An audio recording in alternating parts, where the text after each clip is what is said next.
किसी को याद है कि अगले संडे पिछले सप्ताह मैंने इतवार के दिन कौन सा वचन लिया था? आपको मालूम है कि पिछले बार का इतवार का जो सब्जेक्ट था वो क्या था? पिछले बार का हमारा विषय था अंगीकार एक सामर्थ्य की लाठी है। अंगीकार करने से, यीशु मसीह का नाम लेने से वो हमें यीशु मसीह जीवन में जयवंत बनाता है, अंगीकार करने से। आज हम देखेंगे, दान के विषय में देखेंगे। आज हमारा दान का विषय है कि यीशु मसीह की आज्ञा है कि दान दशमांश देना है। यीशु मसीह की आज्ञा है कि दान दशमांश देना है। आज ये हम एक उदाहरण देखेंगे मत्ती की पुस्तक में 8 अध्याय का निकालेंगे। मत्ती की पुस्तक 8 अध्याय उसका 1 से 4 पद तक कोई पढ़ना। इसमें एक उदाहरण है कि यीशु मसीह ने खुद कहा है कि दान दशमांश देना जरूरी है। यीशु मसीह की आज्ञा है कि दान दशमांश दे। मत्ती की पुस्तक 8 अध्याय का 1 से 4 पद तक पढ़ेंगे।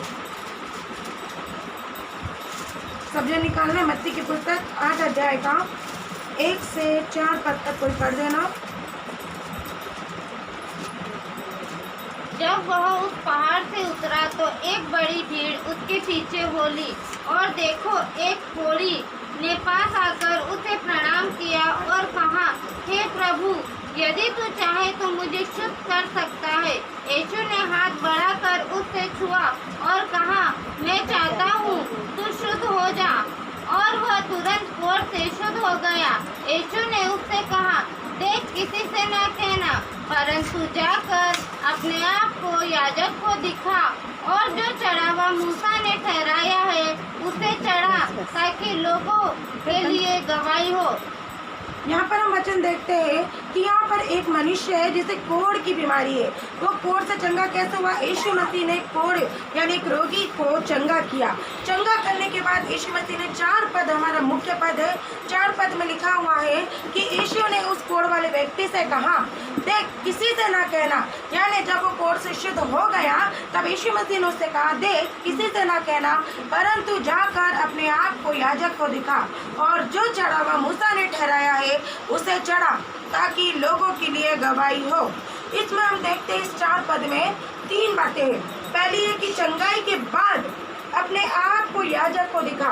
इसमें यीशु मसीह ने क्या कहा? चंगाई के बाद में अपने आप को याजक को दिखा, यानी अपने पास्टर को जाके दिखा, अपने सेवक को जाकर दिखा, अपने दास को जाकर दिखा, अपने पास्टर को दिखा जाकर कि तू चंगा हो गया। चंगाई के बाद अपने आप को दिखा, यानी जो। और दूसरी बात है, जो मूसा ने ठहराया है। मूसा ने क्या ठहराया? जो परमेश्वर ने, जो यीशु मसीह ने, जो परमेश्वर ने और जो यीशु मसीह ने जो वचन कहता है, दशमांश बराबर पूरा दे। जब उसको चंगाई मिल गई तो यीशु मसीह ने उससे यह नहीं कहा कि तू मेरे पीछे होके चल, लेकिन यीशु मसीह ने कहा, पहले तू जाकर अपने याजक को दिखा, और जो चढ़ावा मूसा ने कहा है उसे चढ़ा। यानी तू चंगे होने के बाद तू अपने पास्टर को दिखा, और जो चढ़ावा यानी जो परमेश्वर ने कहा है, जो यीशु मसीह ने आज्ञा दी है, जो वचन में लिखा है, उसके अनुसार तू कर, उसके अनुसार तू दान दशमांश प्रभु के बराबर दे। तीसरी बात, ताकि लोगों के लिए गवाही हो।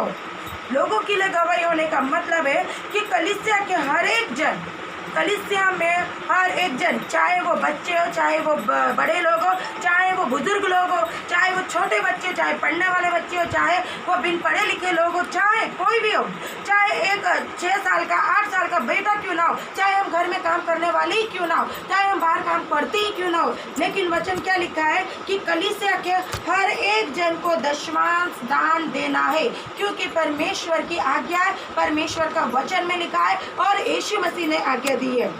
पढ़ने वाले बच्चे हो, नौकरी करने वाले लोग हो, चाहे दुकान चलाने वाले, चाहे खेती करने वाले लोग हो, चाहे घर में रहने वाले लोग हो, चाहे कोई भी हो, परमेश्वर ने हर एक लोगों को कहा है कि दशमांश देना। दशमांश आपको किस प्रकार देना आपको मालूम है? आपको अपने जीवन में हर चीज का दशमांश प्रभु को देना। हर चीज का मतलब क्या आपको मालूम है? हर चीज का आपको दशमांश का मतलब है, आप बोलोगे कि मैं कमाती नहीं हूँ, लेकिन प्रभु ने आपको अगर घर पे रखा तो आपके घर के हर एक वस्तुओं का आपको दशमांश देना है। चाहे आप कपड़े खरीदते हो तो आपको उसका दशमांश देना। आपको मैंने अगले बार बताया था कि दशमांश हमें अपने फोटो का, अपने मुंह का, अपनी गवाही के द्वारा, अपने वचनों के द्वारा परमेश्वर के वचन को बोलकर धन्यवाद देना और उसका दशमांश देना, हमारे जीवन का दशमांश देना है। जब हम परमेश्वर को दो बातें बोलते हैं, परमेश्वर की गवाही देते हैं, परमेश्वर का धन्यवाद देते हैं, उसके वचन को बोलते हैं, तो परमेश्वर इसका दशमांश लेता है। यानी एक दशमांश के रूप में जब हम देते हैं तो प्रभु हमारे शरीर पर आशीष रखता है। हमारे शरीर का, हमारे समय का हमें दशमांश देना है, हमारी कमाई का दशमांश देना है। चाहे हम खेती बाड़ी करते तो उसका दशमांश देना है, चाहे आपके सब्जी का दुकान हो या आपके फल का भी आपको दशमांश देना है। यानी आपको हर एक चीज का दशमांश देना है। जब आप दशमांश का मतलब क्या है आपको कि 10वां हिस्सा का मतलब है आपको 10% प्रभु का है, 10% आपको प्रभु को देना है। 10वां हिस्सा का मतलब होता है अगर आप 1000 रुपये कमा रहे हो तो उसका 100 रुपये परमेश्वर का है। अगर आप 100 रुपये कमा रहे हो तो उसका 10 रुपये प्रभु का है। अगर आप कुछ चीज ला रहे हो तो उसमें से भी वो चीज का उसका दशमांश आप निकालो। अगर आप पढ़ने वाले बच्चे हो तो आपको जो पॉकेट मनी मिलती है उसमें से आप परमेश्वर का दशमांश निकालो। अगर आप कमाने वाले तो उसमें से दो। अगर आप घर गृहस्थी चलाते हो तो उसका दशमांश निकालो। यानी प्रभु को हर चीज का दशमांश देना है, क्योंकि परमेश्वर के वचन में क्या लिखा है, आप दशमांश देने से क्या होता है। निर्गमन 23:25 में लिखा है कि तू अपने परमेश्वर यहोवा की उपासना करना, तब वो तेरे अन्य जल पर आशीष देगा। जब आप परमेश्वर की उपासना करोगे, जब परमेश्वर का आप दोगे, तो जो चीज आप दोगे 10वां हिस्सा, उस पर परमेश्वर अपने आशीष बना के रखेगा और आपके बीच में से रोग दूर करेगा, आपके बीच में से वो बीमारी को दूर करेगा, आपके बीच में से वो परेशानी को दूर होगा। आपकी परेशानी, दुख, तकलीफ खत्म क्यों नहीं हो रही? क्योंकि हम अपना दशमांश प्रभु को बराबर नहीं दे रहे, हम अपने समय का दशमांश प्रभु को बराबर नहीं दे रहे, हम अपने बोलने का, हम अंगीकार करने का, हम वचन बोलने का, संगति करने का दशमांश परमेश्वर को पूरा नहीं दे रहे। ये कारण है कि हमारे जीवन में वो परेशानी, वो तकलीफ दूर नहीं हो रही है, वो परेशानी हमारे जीवन में वो अशांति है जो दूर नहीं हो रही है। अगर हमें अशांति को दूर करना है तो हमें बराबर परमेश्वर को देना सीखना है। हमारे समय का दशमांश देना, हमारे होठों का दशमांश देना, हमारे जीवन का देना, हमें धन्यवाद का दशमांश देना, हमें अपनी गवाही का दशमांश देना है और हमें अपनी कमाई का भी दशमांश देना, हमारी हर एक जरूरतों में से भी परमेश्वर को दशमांश देना है। इससे आपको क्या सबक मिलता है? हमारे लिए सबक शिक्षा यह है कि हमारी भलाई, हमारी चंगाई, हमारा आनंद, हमारी आशीष, सुरक्षा बनी रहेगी। दशमांश देने से आपको यह फायदा है कि आपके बीच में, आपके घर के लोगों के जीवन में, आपके घर में आपकी सुरक्षा रहेगी। परमेश्वर प्रभु यीशु मसीह ने आज्ञा पूरी हो, जिसका अर्थ है कि तेरे जीवन के हर एक रुके हुए काम को पूरे हो। यानी परमेश्वर ने जो आज्ञा दी है देने की, वो परमेश्वर ने इसलिए दी है ताकि मेरे बच्चे, मेरे बेटे, मेरी बेटियां उस आशीष को पाने वाले बने। आपको मालूम है परमेश्वर ने सारी सृष्टि बनाई, परमेश्वर ने ये सारी सृष्टि बनाई है। इसमें जो है, जो धरती पर है, जो आसमान पे, हर एक चीज परमेश्वर ने बनाई है और प्रभु यीशु मसीह ने अपने बेटे यीशु मसीह को अधिकार दिया। ये सब चीज उनके हाथों में, यीशु मसीह कहेंगे वो चीज उनको मिल जाएगी। लेकिन प्रभु यीशु मसीह की जब ये चीज है, प्रभु ने हमको बनाया, हम भी प्रभु यीशु मसीह के, लेकिन फिर भी प्रभु यीशु मसीह ने हमें दशमांश देने के लिए क्यों बोला? जब ये चीज, ये हर एक जरूरत है, ये रुपए पैसों से लेके हमारी हर एक जरूरत, हमारा जीवन भी ये प्रभु यीशु मसीह का, हमारा समय भी प्रभु यीशु मसीह का, हर एक चीज प्रभु यीशु मसीह की है। लेकिन फिर भी प्रभु यीशु मसीह ने हमें देने के लिए क्यों कहा? जब परमेश्वर का ही सब कुछ है, हमारे पास तो सिर्फ रखा है, एक किराए के तौर पर है हमारे पास, लेकिन फिर भी प्रभु यीशु मसीह ने हमसे देने के लिए क्यों कहा है? इसलिए कहा है क्योंकि प्रभु का ये सब कुछ है, लेकिन प्रभु चाहता है कि हमारे मन को बदलना चाहता है। वो चाहता है, वो देखना चाहता है कि मेरे बच्चे, मेरे बेटी, मेरी बेटियां मुझे कितना देते हैं। जब प्रभु यीशु मसीह ने आपको हर एक चीज दी, प्रभु यीशु मसीह ने आपको अपने जरूरत का सामान दिया, प्रभु यीशु मसीह ने आपको प्रतिदिन की रोटी आपको दी, प्रभु यीशु मसीह ने आपको आपकी जरूरत से ज्यादा आपको आशीष दी, तो प्रभु यीशु मसीह देखना चाहता है कि जब मैंने इसको, मेरे बेटे, मेरी बेटियों को जब दिया है, तो मेरे बच्चे मुझे कितना वापस लौटाते, मेरे बेटे, मेरे बच्चे, मेरे कलीसिया के लोग मुझसे कितना प्रेम करते। जब प्रभु यीशु मसीह ने हमसे प्रेम किया, तो परमेश्वर ने हमसे प्रेम किया, तब उन्होंने अपना इकलौता बेटा हमें दे दिया। अब हम अपने प्रभु यीशु मसीह से कितना प्रेम करते, हम अपने प्रभु यीशु मसीह को कितना दे सकते, या हम प्रभु यीशु मसीह को अपने जीवन का कितना समय दे सकते, चाहे हम प्रभु यीशु मसीह को अपनी आवाज का कितना समय दे सकते। प्रभु यीशु मसीह आपको देखना चाहता है, आपको परखना चाहता है, आपको वो देखना चाहता है कि मेरे बेटी मुझसे कितना प्रेम करते हैं। मैंने कितना प्रेम करा कि मैंने उसको सब वस्तुएं दी, लेकिन मेरे बच्चे ने मुझे वापस वो रिटर्न के तौर पर वो चीज़ मुझे दे रहा है कि नहीं दे रहा, वो प्रभु हमको देखना चाहता है। अगर हमारे जीवन में वो शांति, वो चंगाई, वो सुरक्षा अगर हमें चाहिए, वो आनंद अगर हमें चाहिए, तो प्रभु यीशु मसीह को देना सीखे। किस प्रकार, जिस प्रकार इस व्यक्ति ने जो कोढ़ से जो चंगा हो गया, तो यीशु मसीह ने उससे कहा कि पहले जाकर अपने याजक यानी अपने पास्टर को दिखा, और उसके बाद जो चढ़ावा चढ़ाना है, जो मूसा ने लिखा है अपने वचन में, जो परमेश्वर ने मूसा को आज्ञा दी थी कि हमें किस प्रकार दान दशमन देना है, तो उस प्रकार जो वचन में लिखा है उसके अनुसार तू चढ़ावा चढ़ा, तब तुझे चंगाई तो मिली है, लेकिन तेरे जीवन में और आशीष बनी रहेगी, वो अनुग्रह बना रहेगा। इसलिए प्रभु यीशु मसीह ने उस कोढ़ वाले व्यक्ति को देने की बात करी, ताकि लोगों का जीवन बदले, ताकि लोगों के जीवन उनको देने से, उनकी गवाहियों के द्वारा बदले। प्रभु ने हमें देना इसलिए बोला है कि जब हम प्रभु यीशु मसीह को देते हैं तो आप परख सकते हो कि आपके घर में अगर कम वस्तु रहेगी तो आप उस पर आशीष पा सकते हो। मैं अपनी गवाही देना चाहती हूँ। 3 हफ्ते से मैं अपनी मम्मी को बोल रही हूँ कि आटा खत्म होने वाला वो डब्बे में, उसके अलावा घर में आटा नहीं है। लेकिन प्रभु की आशीष मैं आपको बताती हूँ कि 3 हफ्ते हो गए, वो आटा अभी तक वो डब्बे में से खत्म नहीं हुआ। प्रभु की आशीष का मतलब है 3 हफ्ते से मैं उनको बोल रही हूँ कि आप लोग जाकर आटा को पिसा दो। घर में गेहूँ रखे, गेहूँ मिल गए, लेकिन उसको जाकर पिसा दो। जब वो आटा खत्म होने वाला आटा है नहीं बोल रही हूँ मैं उनको 3 हफ्ते से बोल रही हूँ। लेकिन प्रभु की आशीष देखिए कि 3 हफ्ते हो गए, अभी तक वो आटा उस डब्बे में का खत्म नहीं हुआ।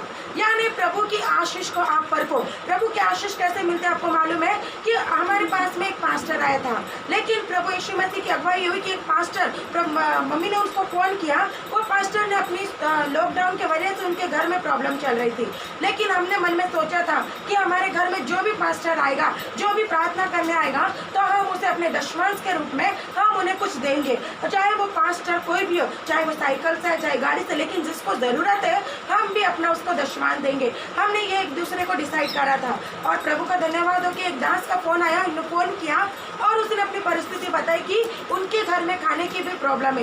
लेकिन जैसे ही मम्मी ने सुना और मम्मी ने उनके मुंह से निकला कि आप यहाँ पर आ जाइए, मैं अपना दशमांश आपको देना चाहती हूँ, तो हम लोगों ने हमारे जो दशमांश हम अलग पहले से ही निकाल के रखते हैं, क्योंकि हम कमाते तो नहीं, लेकिन ऐसा है कि चाहे हमारे बीच में जितने भी रुपए आए, चाहे हमारे घर में 200 रुपये का प्रॉफिट हो, 200 रुपये है, तो हम उसका 10वां 20 रुपये निकाल के रखते हैं। अगर हमारे घर में 2000 का दशमांश आ रहा है या 2000 रुपये हमारे बीच में आ रहे हैं, तो हम उसका 200 रुपये निकाल के रखते हैं, और वो निकाल कर हम अलग रखते हैं। और उसके बाद में जो घर में प्रार्थना करने के लिए आते हैं, हमने डिसाइड करा है कि हम उसको दशमान देंगे। और उस दिन ऐसा ही हुआ, उस दिन हमने पास्टर को बुलाया और मम्मी ने उसका दशमांश निकाला, पर मम्मी ने बोला कि मेरा मन कह रहा है कि मैं उनको और कुछ भी दूँ। तो हमारे घर पे चावल रखे थे कंट्रोल वाले, लेकिन हमने उनको पूछा और उन्हें हमने कंट्रोल के चावल दिए। और प्रभु की आशीष देखिए, जब उन्होंने हमने दिया उनको, उन्होंने प्रार्थना करी और वो चले गए। उसके बाद से 3 हफ्ते हो गए कि वो आटा हमारे घर का अभी तक खत्म नहीं हुआ। आज भी वो उसमें आटा उतना की उतना ही हमें वो आशीष मिल रही है। कहने का मतलब प्रभु में आप छोटी से छोटी चीज़ों के लिए आशीष दो। अगर आपके पास रुपए पैसे नहीं है तो आप अपने अन्य जल में से दीजिए, आप अपने फल में से दे सकते हो। यानी प्रभु यीशु मसीह ये कहना चाहता है, आप किसको दे रहे हो दशमांश? आपको क्या लगता है आप दशमांश किसको दे रहे हो? क्या आप मेरे परिवार को, मुझे दे रहे हो दशमांश? आप दशमांश मुझे देकर के आपको लगता है कि मेरा घर चलेगा? आप दशमांश किसको दे रहे हो? ये बात आप लोग भी सोच लीजिए कि आपका दशमांश आप एक पास्टर या आप एक दास को नहीं दे रहे, लेकिन आप अपना दशमांश, आप अपना खाता प्रभु यीशु मसीह के पास यानी स्वर्ग में आप जमा कर रहे हो। आपका दशमांश आप अपने स्वर्ग में जमा कर रहे हो। जिस प्रकार हम बैंक खाते में अपना थोड़ा थोड़ा रुपये जमा करते हैं और बाद में उसको जब जरूरत पड़ती है हम निकालते हैं, उसी प्रकार दशमांश का प्रभु यीशु मसीह को आप दे रहे हो। यानी आप एक दास को दे रहे हो, आप दासी को दे रहे हो, इसका मतलब आपका दशमांश आपके प्रभु यीशु मसीह के पास में जमा हो रहा है। आपका दशमांश आप फिक्स डिपॉजिट आप परमेश्वर के पास कर रहे हो। यानी आप अपनी आशीष, यानी जब आप अपना समय परमेश्वर को देते हो दशमांश के रूप में, तो वो समय आप प्रभु यीशु मसीह के पास में जमा कर रहे हो। कहने का मतलब वो आशीष को आप ले रहे हो। तो प्रभु यीशु मसीह क्या कहता है कि जब हम कोई छोटी से छोटी चीज़ों में भी अगर अपना दशमांश निकालते, चाहे हमारे पास छोटी चीज़ हो चाहे बड़ी हो, लेकिन जब हम उसका दशमांश प्रभु के पास देते, प्रभु के दास को या प्रभु के लोगों को देते हैं, तो प्रभु उस पर आशीष देता है। और प्रभु की आशीष हमारे बीच में इतनी बनी रहती है कि वो खत्म नहीं होती, वो बढ़ती ही जाती है, बढ़ती ही जाती है। प्रभु की उस आशीष को पाने के लिए आप देना सीखो। प्रभु चाहता है कि आप मेरी आशीष को लो। प्रभु चाहता है कि मैं अपने बेटे मेरे बेटियों को अपरंपार की आशीष दूं। इसलिए प्रभु यीशु मसीह कह रहा है कि मुझे देकर परखो, मुझे देकर तुम देखो और परखो मुझे कि मैं तुम्हारे घर में, तुम्हारे परिवार में वो आकाश के झरोखों को खोल के तुम्हें अपरंपार की वर्षा करता हूँ कि नहीं। ये परखना हमें प्रभु यीशु मसीह को देकर। आइए हम दूसरे उसमें जाएंगे। हालेलुया। आइए हम आज के वचन में से जाएंगे। किसी को नींद तो नहीं आ रही? आप पानी पी सकते हो। हालेलुया। सोने वाले बोलो हालेलुया। बहुत लोग सो गए लगता है आज। जिंदा लोग बोलो हालेलुया। Praise the Lord. आइए आज हम देखेंगे, परमेश्वर के वचन में से निकालेंगे। आज का हमारा विषय रहेगा मजबूती। इस लॉकडाउन के टाइम पे बहुत सारे लोग, बहुत संसार के हम लोगों को देखते हैं, सारी दुनिया लॉकडाउन के मारे परेशान है। उनकी जमा पूंजी निकल गई है और वो परेशान है, वो घर में रहकर भी परेशान हो गए। बहुत सारे लोगों को हमने देखा है कि सरकार ने इतनी छुट्टी दे दी, इतनी छुट्टी दे दी कि लोग अब घर में रहना पसंद नहीं कर रहे। लोग घर में चिड़चिड़े हो गए और पति पत्नी के बीच में तो फाइटिंग भी हो रही है। ऐसा पेपर में हम पढ़ते हैं, हम न्यूज़ में देखते हैं कि जब दो जन एक साथ घर में रह रहे तो क्या होता है, दोनों में झगड़े होते हैं, दो बर्तन आपस में टकराते और क्या होता है, झगड़े वगड़े हो रहे। कई हम जगह देखते हैं कि इस लॉकडाउन की वजह से परिवार में अनबन चल रही है। लॉकडाउन की वजह से बहुत सारे लोग परेशान हैं। लेकिन प्रभु यीशु मसीह क्या कहता है अपने विश्वासी, अपने लोगों को, अपने विश्वासी लोगों से प्रभु यीशु मसीह क्या कहता है कि इस लॉकडाउन के समय भी परमेश्वर आपको, इस लॉकडाउन के समय, यह समय आपको, यह समय परमेश्वर का है। परमेश्वर के लोगों को, परमेश्वर के दासों को, परमेश्वर के पास वालों को और परमेश्वर के प्रिय जवान लोगों को, भाई बहनों को और परमेश्वर के विश्वासी लोगों को परमेश्वर क्या करना चाहता है, मजबूत बनाना चाहता है।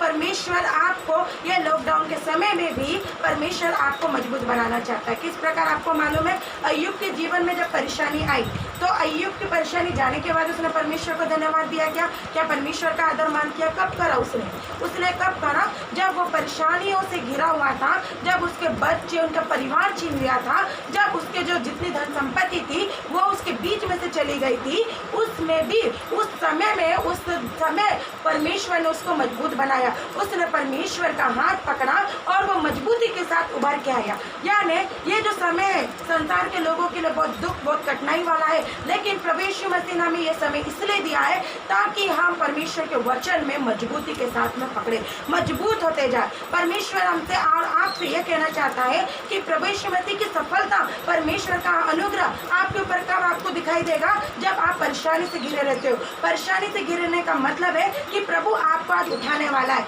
जब आप परेशानी में, इस लॉकडाउन के समय जब आपके चारों तरफ महामारी फैली हुई है, इस महामारी के बीच में प्रभु यीशु मसीह आपको उभारना चाहता है। प्रभु यीशु मसीह को आशीष आपके जीवन में देना चाहता है। प्रभु यीशु मसीह चाहता है कि मुझे परखो तुम, मैं तुम्हें मजबूती के साथ में उठाना चाहता हूँ, मैं तुम्हें चट्टान बनाना चाहता हूँ। मेरे वचन को पढ़ो, तुम मेरी आज्ञाओं को पढ़ो, मेरे संगति करो, मुझसे संगति करो और देखो मैं तुम्हें इस महामारी में भी कैसे बचाता हूँ। यानी ये महामारी के समय प्रभु ने हमको एक समय दिया है। क्या का समय दिया है? एक आनंद भक्ति करने का समय दिया प्रभु ने।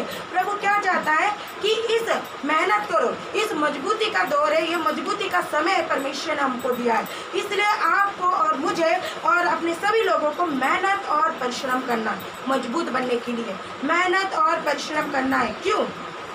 क्योंकि परमेश्वर कामचोर और मक्कार लोगों से पसंद नहीं करता।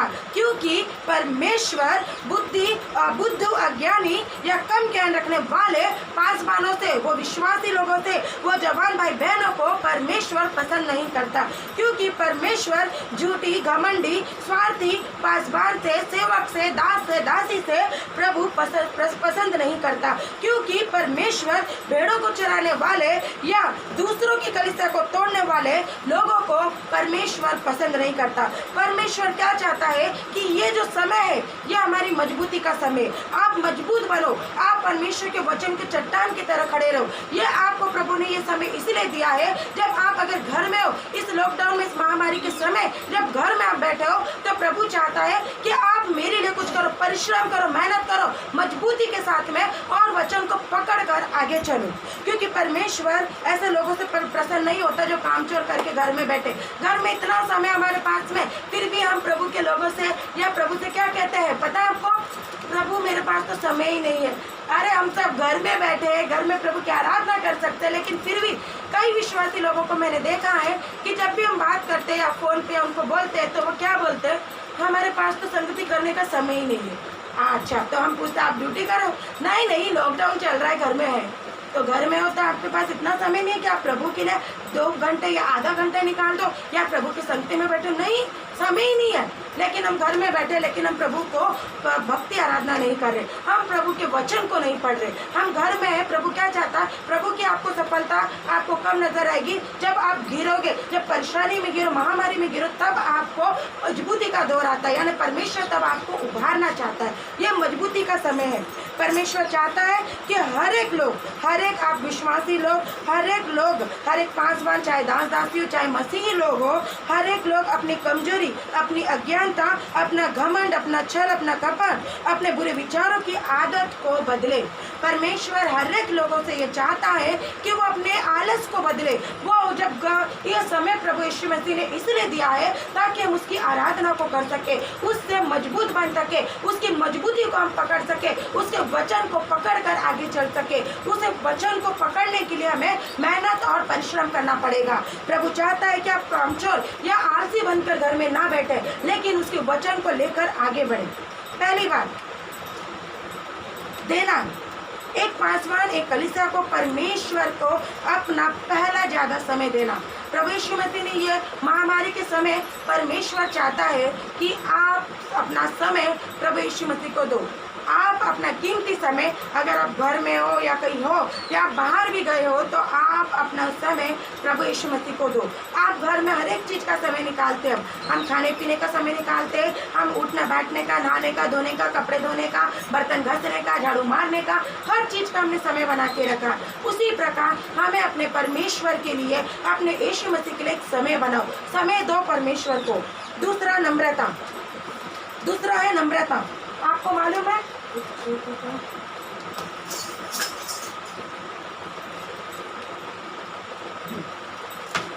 आपको दिख रहा है?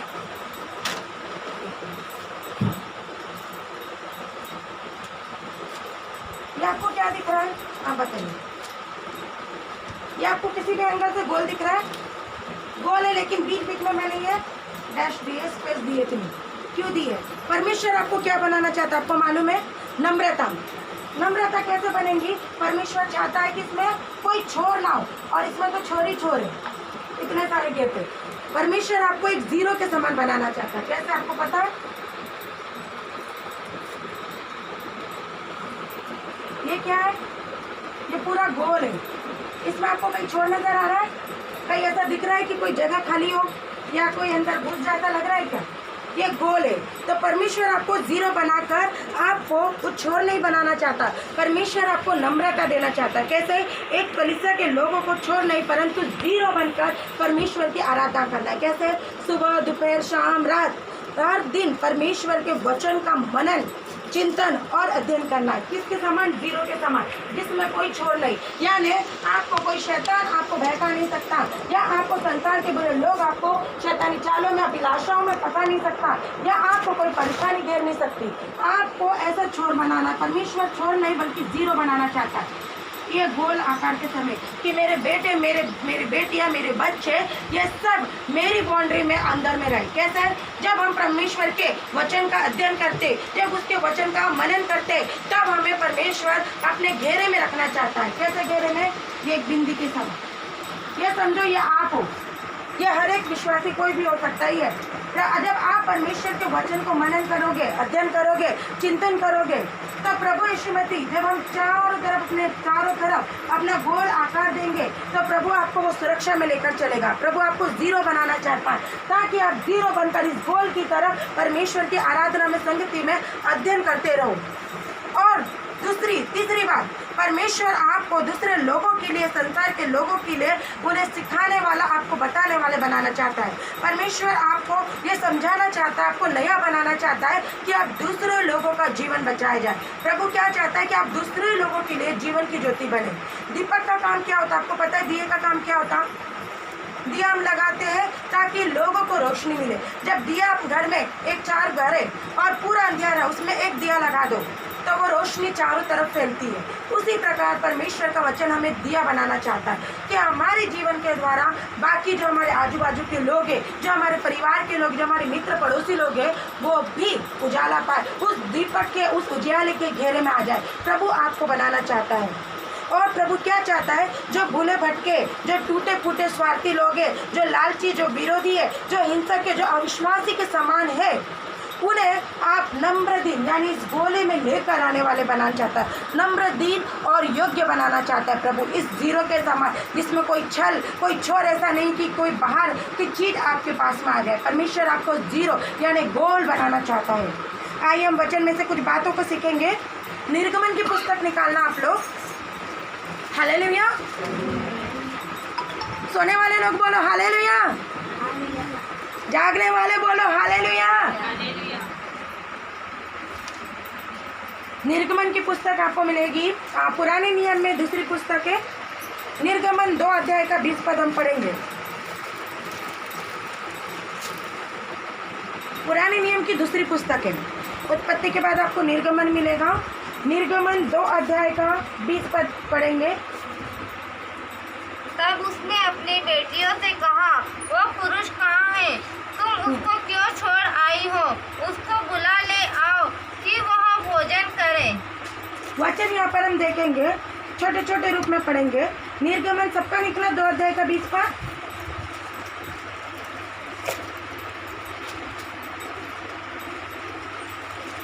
पुराने इसमें ही है, निकला निर्गमन 2 अध्याय का 20 पद। इसे हम फिर से पढ़ेंगे। इसमें वचन में लिखा है, पहली बात, निर्गमन 2 अध्याय के 20 पद में पहली बात है कि तब उसने अपनी बेटियों से कहा, यानी परमेश्वर ने अपनी बेटियों, यानी परमेश्वर ने अपने प्रचारक, अपने रेवरेंड, अपने बिशप, अपने दासी को, अपने विश्वासी को, अपने सेवक को, अपनी सेविकाओं को, अपनी दासियों को बेटियां कहा। कि तब उसने अपनी बेटियों से कहा, यानी परमेश्वर ने अपने दास, अपने सेवक, अपने लोगों से, अपने विश्वासी बच्चों से प्रभु यीशु मसीह ने क्या कहा? वो पुरुष कहाँ है? आपको क्या लगता है वो पुरुष कहाँ है? यानी तुम्हारा मित्र, तुम्हारा पड़ोसी, तुम्हारे आज बच्चे, तुम्हारे आज पति पत्नी, तुम्हारा पति, तुम्हारी बहन, तुम्हारी बेटी, तुम्हारी दामाद, तुम्हारे वो लोग कहाँ पर है? वो भूले भटक रहे, वो एक पापी है, घमंडी है, बुरे छल कपट में फंसे हुए लोग हैं। तुम्हारे मित्र पड़ोसी या तुम्हारी बेटी बेटियाँ, तुम्हारे भूले भटका एक पापी, एक घमंडी, एक बुरा व्यक्ति, छल कपट करने वाला, वो कहाँ है? और आगे लिखा है, तुम उसको क्यों छोड़ाई? यानी क्योंकि वो घमंडी, क्योंकि वो आत्मा शराबी है, वो झगड़ालू है, वो घमंडी है या अविश्वासी है, अज्ञानी है, इसलिए आप उसे अपने प्रभु के भवन में लेकर नहीं आए। तुम उसको क्यों छोड़ाई? वो अलग लोगों को, वो शराबी को, वो झगड़ालू औरत को, वो अविश्वासी को आप अपने परिवार के लोगों को क्यों छोड़ाई? वो अपने मित्रों को आप क्यों छोड़ाई? वचन में लिखा है कि जब हम, एक इम्पोर्टेंट बात है कि अपने अविश्वासी, आप और हम अपने अविश्वासी माता पिता को, अपने पति पत्नी को, अपने बेटे बेटियों को कभी नहीं छोड़ते, चाहे वो कितने भी बड़े हो, बुरे हो। एक परिवार में अगर एक बेटा, एक बेटी, चाहे वो कितने भी झगड़ालू हो, चाहे वो कितने भी आपको छल लगाए, चाहे आपको जितना भी परेशान करे, वो आप उसे नहीं छोड़ते। आपके बेटे, आपकी बेटी, वो चाहे अविश्वासी क्यों ना, लेकिन आप उन्हें नहीं छोड़ते। हम अपना पुराना मकान, अपनी गाड़ी, अपना रुपए पैसे, हम अपना धन दौलत नहीं छोड़ते। हम अपने मोबाइल कभी नहीं छोड़ते। हम अपना पैसा, अपना सोना, अपना चांदी नहीं छोड़ते। फिर बिगड़ी हुई और भटकी आत्मा को हम क्यों छोड़ा? परमेश्वर आपसे और मुझसे पूछेगा कि वो भटकी आत्मा को, वो अपने परिवार के लोगों को आप अपने भवन में क्यों लेकर नहीं आए। वचन में लिखा है कि तब उसने अपनी बेटियों से कहा, परमेश्वर ने अपने दास, अपने सेवक, अपने दासियों से, अपने विश्वास वाले लोगों से क्या कहा कि वो पुरुष का, वो तुम्हारा मित्र, तुम्हारा पति, तुम्हारी बेटी, तुम्हारे परिवार के लोग, वो तुम्हारा मित्र कहाँ है। वो शराबी है, वो झगड़ालू है, वो कुछ भी हो, लेकिन तुम उसको क्यों छोड़ाई।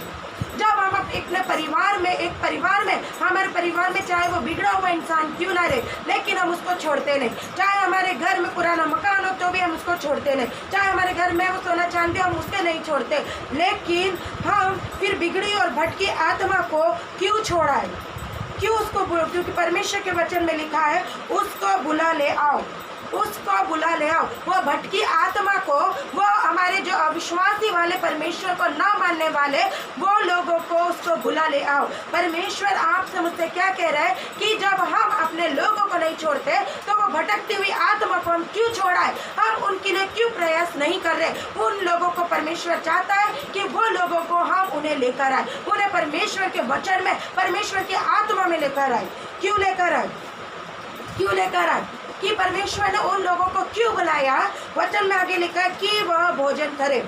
कौन सा भोजन करे, शारीरिक भोजन, कौन सा भोजन करे, पवित्र आत्मा का भोजन करे, पवित्र आत्मा का भोजन करे, पवित्र परमेश्वर के वचन का भोजन करे, परमेश्वर के पवित्र वचन का, परमेश्वर के पवित्र सामर्थ का भोजन करे, परमेश्वर की वो आत्मा का भोजन करे। परमेश्वर ने कहा उसे बुला ले आओ, वो भटकती आत्माओं को आप बुला ले आओ। हालेलुया। सेकंड पॉइंट देखेंगे हम नेहमिया की पुस्तक में, नेहमिया 2 अध्याय का 20 पद निकालना। आपको नेहमिया के मालूम है नेहमिया कौन था। नेहमिया की पुस्तक आप लोग निकालोगे 2 अध्याय का 20 पद। मैं आपसे सवाल पूछ रही हूँ, नेहमिया कौन था, आपको मालूम है नेहमिया कौन है। 581 नेहमिया कौन है। नेहमिया की पुस्तक निकालेंगे, नेहमिया 2 अध्याय का 20 पद। कोई पेज नंबर बता दीजिए। 581। नेहमिया राजा का पियाऊ था, यानी आपको मालूम है राजा का पानी पिलाने वाला नेहमिया था। हम उसके जीवन में से देखेंगे नेहमिया ने लोगों से क्या कहा। सबका निकला 2 अध्याय का 20 पद, 581 पेज नंबर। नेहमिया 2 अध्याय का 20 पद हम पढ़ेंगे।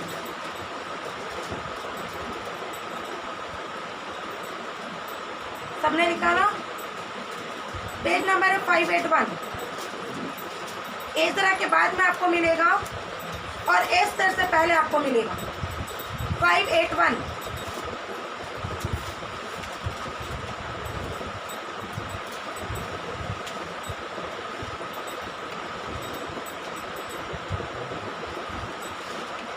हालेलुया। निकला आपका पेज नंबर 581, नेहमिया 2 अध्याय का 20 पद।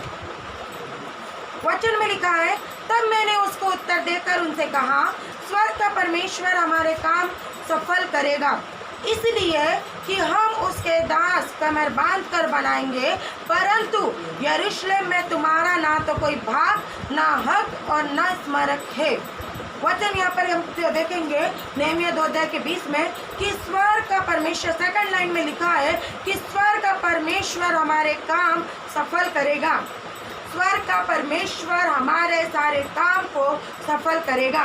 नेहमिया अपने लोगों से कहा उसने कि स्वर्ग का परमेश्वर हमारे हर एक काम को सफल करेगा, इसलिए हम उसके दास।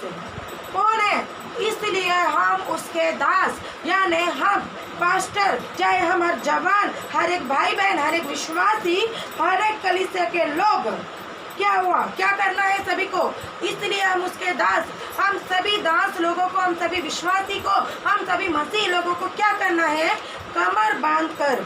कमर बांधकर का मतलब है कि आत्माओं को बचाने के लिए, आत्माओं को बचाना है। परंतु यरूशलेम यरूशलेम का अर्थ होता है कि शांति का घर, हमारा प्रिय घर, हमारी प्रिय कलीसिया।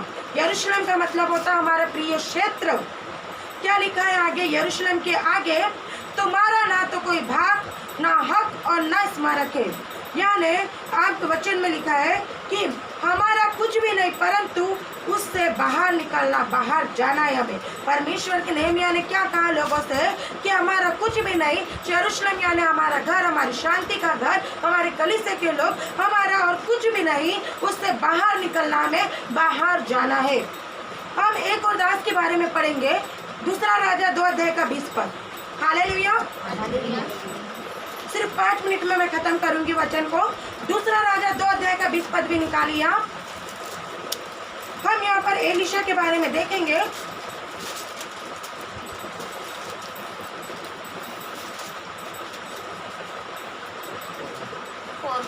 दूसरा राजा 2 अध्याय।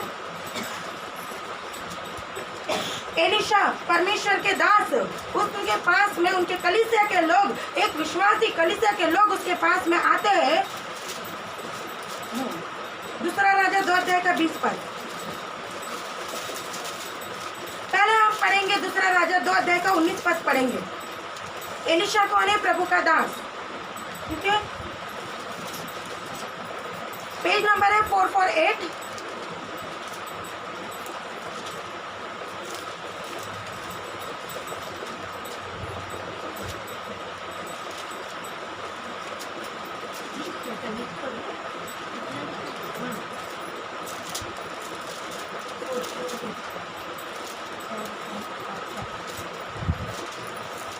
सबका निकला? दूसरा राजा 2 अध्याय का 19 पद पहले पढ़ेंगे। एलिशा के बारे में देखेंगे, एलिशा प्रभु के दास के बारे में। 19 पद में लिखा है, 19 पद पढ़ेंगे कोई? उस नगर के निवासियों ने एलिशा से कहा, देख यह नगर मन भावने स्थान पर बसा है, जैसा मेरा प्रभु देखता है, परंतु पानी बुरा है और भूमि गर्भ गिराने वाली है। वचन में क्या लिखा है? एलिशा के पास, यानी एलिशा के पास, प्रभु के दास के पास में विश्वासी लोग आए और उन्होंने क्या कहा कि उस नगर के निवासियों ने एलिशा से कहा, देख यह नगर मनभावने स्थान पर बसा है, जैसा मेरा प्रभु देखता है, परंतु पानी बुरा है और भूमि गर्भ गिराने वाली है। तब हम देखते हैं कि 20 पद में क्या लिखा है। एलिशा ने उनसे कहा, 20 पद हम पढ़ेंगे। उसने कहा, एक नए प्याले में नमक डालकर मेरे पास ले आओ। मैं उसे उसके पास ले आए। हाँ, यहाँ पर हम देखते हैं एलिशा प्रभु के दास ने उन विश्वासी लोगों से क्या कहा? 2 बातें इसमें, एक नए प्याले में नमक डालकर और दूसरा मेरे पास ले आओ। वे उसे उसके पास में लेकर आए और लेकर आने के बाद में इसका आश्चर्यक्रम आपको मिलेगा। 21 और 22 पद को पढ़ेंगे। तब वह जल के सोते के पास निकल गया और उसने नमक डालकर कहा, यहोवा यूं कहता है, मैं यह पानी ठीक कर देता हूँ, जिसे वो फिर कभी मृत्यु या गर्भ गिराने का कारण न होगा। एलिशा ने वो गांव के उस क्षेत्र में जो पानी जो बुरा था, वो पानी के लिए जब लोग यीशु प्रभु के दास के पास में आए तो उन्होंने उसका उपयोग बताया। क्या बताया? यहाँ पर हमने पढ़ा भी कि तब वो जल के सोते के पास निकल गया और उसमें नमक डालकर कहा, यहोवा यूं कहता है, मैं यह पानी ठीक कर देता हूँ और जिससे वह कभी मृत्यु या गर्भ गिरने का कारण ना होगा। यानी ये नई जगह, नया मन। प्रभु यीशु मसीह के वचन में क्या लिखा है कि नया प्याला का मतलब क्या होता है? आपको मालूम है, नया प्याला का मतलब है नया मन, नया विचार, नई बुद्धि, नई सोच, नई समझ, नई आत्मा के पास में जाना, यानी नमक लेकर जाना। नमक का अर्थ होता है कि परमेश्वर के अटल बातों को लेकर, परमेश्वर के अटल वचन को लेकर लोगों के पास में आपको जाना है। नया प्याला, नया विचार, नई सोच लेकर, नई बुद्धि को लेकर, नई समझ को लेकर उन नए लोगों के पास में आपको जाना है। नमक लेकर, परमेश्वर के अटल बातों को लेकर, परमेश्वर के वचन को लेकर आपको जाना है, ताकि लोगों के पास जाना है, ताकि वो बुरे लोग, बुरे विचार, उनका स्वभाव बदल जाए। आप लोग एक नाजुक या कमजोर विश्वासी नहीं हो, आप परमेश्वर में बलवंत विश्वासी हो। प्रभु ने ये समय, महामारी के समय में भी परमेश्वर आपसे कहता है कि मुझ पर विश्वास कर, मजबूती का दौर है, यानी प्रभु के वचन को पकड़ो, वचन को लेकर चलो और वचन पे चट्टान की तरह खड़े रहो। प्रभु यीशु मसीह ने क्या कहा कि जो लोगों के पास जाना है, जो बुरे लोग हैं, जिनका मन नहीं बदलता, जिनके विचार नहीं बदलते, उनके पास परमेश्वर के वचन को लेकर जाना है और उनके स्वभाव को बदलना है। एक उदाहरण मैं आपको देना चाहती हूँ।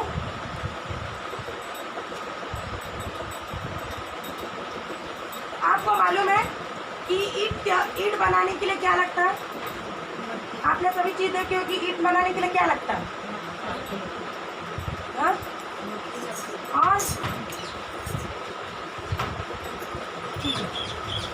और बताइए ईंट बनाने को और क्या लगता है? 3 चीज लगती है। सबसे मेन चीज 3 चीज। बताइए क्या है 3 चीज ईंट बनाने की? ईंट। अब ये समझो ये एक ईंट है, इसको आपने कैसे बनाएंगे? इसमें 3 चीज लगती है। सबसे पहले रेत, दूसरा बताइए, सबने देखा होगा रेत, मिट्टी और पानी। ये तीन चीज जब एकता से बनती है तब ईंट बनती है। जब ये 3 चीज एक दूसरे में मिलती है तब जाके एक ईंट बनती है। रेत, मिट्टी और पानी।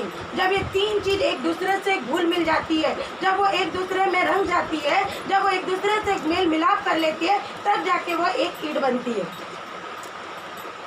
अब ईंट का आपस में मिलाप आपको देखना है। एक ईंट आपने ले ली, अगर ईंट का आपको आपस में मिलाप देखना, आप समझिए ये दीवार है, ये चारों तरफ दीवार है, ठीक है।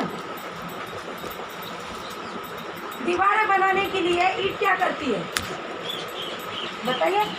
हम जब दीवार बनाते हैं तो हम ईंट पे बनाते हैं।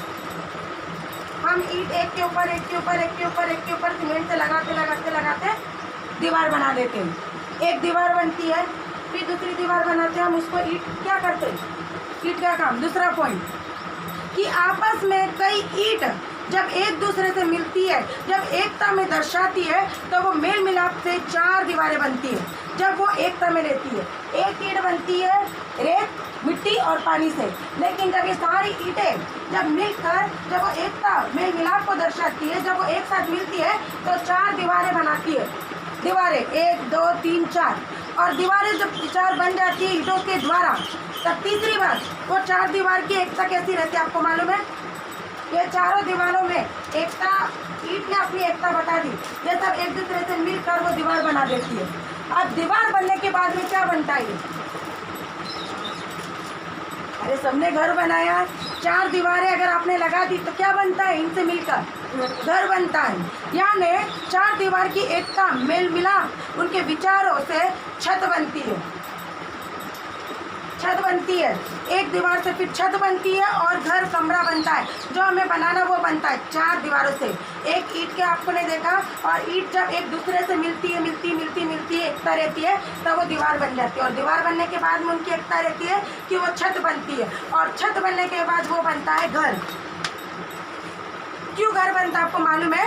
ताकि उस घर में परमेश्वर के लोग आराधना, प्रार्थना, भक्ति, चंगाई, उद्धार को प्राप्त कर सकते।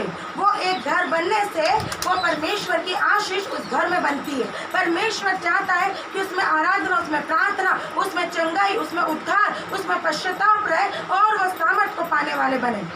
जब एक बेजान एक वस्तु जब आत्माएं बचा सकती है, तो एक पासवान, एक सेवक, एक विश्वासी अपने क्षेत्र में अपने लोगों को क्यों नहीं बचा सकते?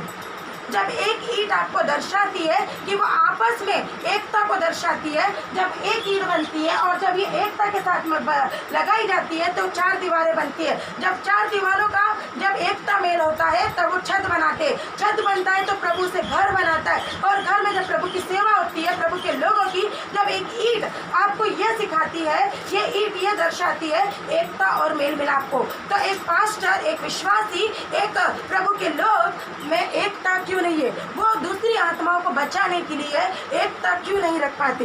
हमें आपस में नमक जैसे बनना है। नमक रखो। नमक रखने का मतलब होता है जब ये बेजान वस्तु है, आत्माएं बचा रही है हमें, तो 5 बार हम विश्वासी लोग आत्माओं को बचाने क्या कर रहे हैं? हम आत्माओं को क्यों नहीं बचा सकते? हमें भी आपस में नमक जैसे रहना, आपस में नमक रखना है।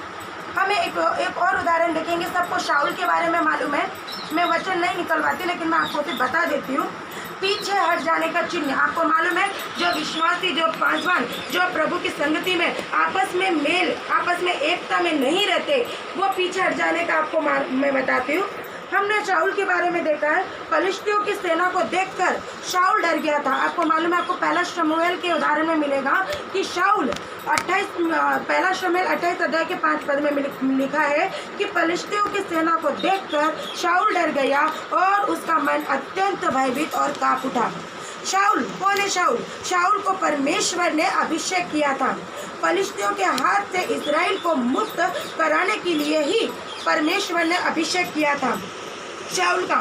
उसके ऊपर फलिश्तियों को उखाड़ फेंकने का अभिषेक किया था परमेश्वर ने शाऊल का। लेकिन पहला शमूएल 9:16 में लिखा है, लेकिन जब परमेश्वर की आज्ञा न मानकर शाऊल ने प्रभु से दूर हुआ तो वह गिर गया, पीछे की ओर निकल गया। जब शाऊल को परमेश्वर ने अभिषेक किया था, परमेश्वर ने अपनी सामर्थ उस पर उंडेली थी, परमेश्वर का आत्मा उस पर उंडेला था। लेकिन वचन बताता है पहला शमूएल 9:16 में कि जब वो आत्मा परमेश्वर की प्रभुता से जब वो हट गया या आज्ञा मानना उसने मना कर दिया, तब वह प्रभु से दूर हो गया और वो गिर गया और पीछे की ओर निकला। अब फलिश्तियों की सेना को देखकर डरता था वो, उसका मन अत्यंत भयभीत हो गया था, कांप उठा था। वह पीछे हट जाने का चिन्ह है। उसमें से यह प्रकट हुआ कि आप में से भी कई परमेश्वर के लोग हैं, परमेश्वर के सेवक है, परमेश्वर की कलीसिया के लोग हैं, कलीसिया मसीह लोग हैं, जो परमेश्वर के वचन से पीछे हट गए। पीछे हटकर देख सकते हैं कि शैतान आपको भगाने के लिए, बंधन को तोड़ने के लिए, जादू को नष्ट करने के लिए ही बुलाए गए हो, लेकिन वह परमेश्वर के पीछे हट गया। इसलिए उनको देख सकते हैं कि जो उनके पास प्रार्थना करने आते थे वो उनका साधारण प्रार्थना करते। हम कई विश्वासी प्रार्थना करने वाले लोगों को देखा कि जब हम डर जाते और परमेश्वर के वचन से पीछे हटते, जिस प्रकार शाऊल हट गया था। शाऊल को परमेश्वर ने इतना अभिषेक बनाया कि जब फलिश्ती लोग जब लड़ाई करने, जब युद्ध के लिए जब शत्रु आए तो वो डरते नहीं थे, परमेश्वर के सामर्थ्य उस पर उंडेलते थे और परमेश्वर उसे जिता देता था, उसे हराता नहीं था। लेकिन जब वो परमेश्वर से दूर हो गया, परमेश्वर का अभिषेक उसके हाथों से चला गया शाऊल के ऊपर से, तब वो फलिश्तियों से डरने लगा। तब वह उनसे डर कर भय से वो पीछे हटने लगा। क्यों? क्योंकि उसके पास परमेश्वर से वो बातों से पीछे हो गया। उसी प्रकार एक सेवक, एक विश्वासियों का जीवन है, जब हम परमेश्वर की वचन से, परमेश्वर की संगति से, परमेश्वर से जब हम पीछे हटने वाले रहते हैं, तब शैतान आपके जीवन में आता है। जब आपके जीवन में आप किसी के लिए प्रार्थना करने के लिए आपका मन कांपता है, आप डरते हो, भय हो जाते हो, आप प्रार्थना नहीं कर पाते, वो सामर्थ वाले वचन को नहीं बोल पाते, वो आपके अंदर से वो सामर्थ, वो आग परमेश्वर की नहीं निकल पाती है। जब आप परमेश्वर के वचन से, परमेश्वर से पीछे हो जाते हो, तब आपके पास कोई अगर आता है, एक पास्टर या एक दास के पास में, या एक अगुए के पास में, या एक कलीसिया के पास में आता है, कोई अविश्वासी लोग आते हैं और जब वो बोलते हैं कि आप हमारे लिए प्रार्थना करो, तब हम इतने कमजोर हो जाते हैं कि हम परमेश्वर के वचन से पीछे हट जाते। तब हम उसके लिए प्रार्थना तो करते, लेकिन हम सिर्फ नाम की प्रार्थना कर देते, वो सामर्थ को नहीं निकाल पाते, उसकी वो प्रार्थना में हम अपने वो परमेश्वर की आग को नहीं निकाल पाते, और वो विश्वासी भी कमजोर हो जाता है और जो उसके लिए प्रार्थना करता है वो भी कमजोर रहता है। ये लक्षण है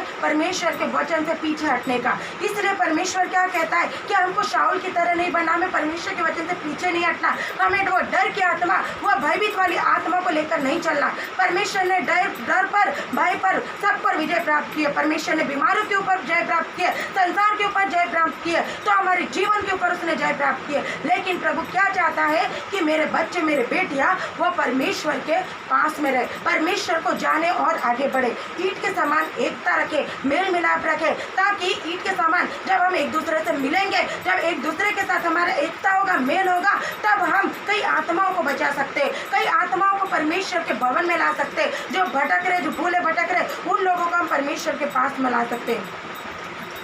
यह परमेश्वर की उपस्थिति में हमें जाना है, हमें अपने परमेश्वर के साथ समय बिताना है। प्रभु आपको क्षमा करेगा। अगर हमसे कोई गलती हुई है तो प्रभु के पास में आओ, प्रभु के पास में आकर उनसे क्षमा मांगो और अपनी सेवकाई को और अपने वचन को और आगे बढ़ो और परमेश्वर की आज्ञाओं को मानो। अगर आपको और मुझे लगता है कि आपने कोई गलती करी है, आपको लगता है कि नहीं मुझसे कोई गलती हुई है, कोई गुनाह हुआ, तो परमेश्वर इतना दयालु है, इतना क्षमा निधान है परमेश्वर कि जब हम उसके पास में घुटने टेक कर प्रार्थना करते हैं तो वो हमारी सुनता है और वो हमारी वो क्षमा करता है, हमारे पापों से हमें छुड़ाता है और हमें हमारे पास में आता है और अपने वो डर और भय की आत्मा को निकाल कर अपनी सामर्थ वाली आत्मा को हमें देता है। प्रभु चाहता है कि कि प्रभु आप उनके पास में आओ और प्रभु से क्षमा मांगे और प्रभु आपके जीवन को बदल देगा, आपको बदल देगा। प्रभु इतनी शक्ति रखता है कि प्रभु चाहता है कि जब आप परमेश्वर के पास में आओ, प्रभु के पास में आओ, नम्र दिन बनकर आओ, तो प्रभु आपके जीवन को बदलेगा।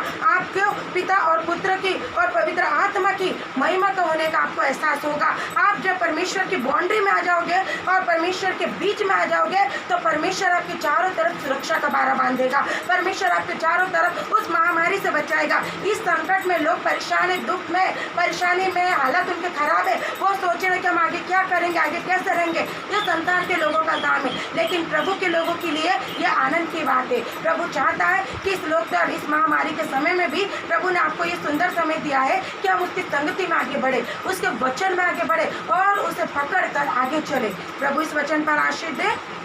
आइए हम सभी प्रभु भोज की विधि निभाएंगे। हालेलुया।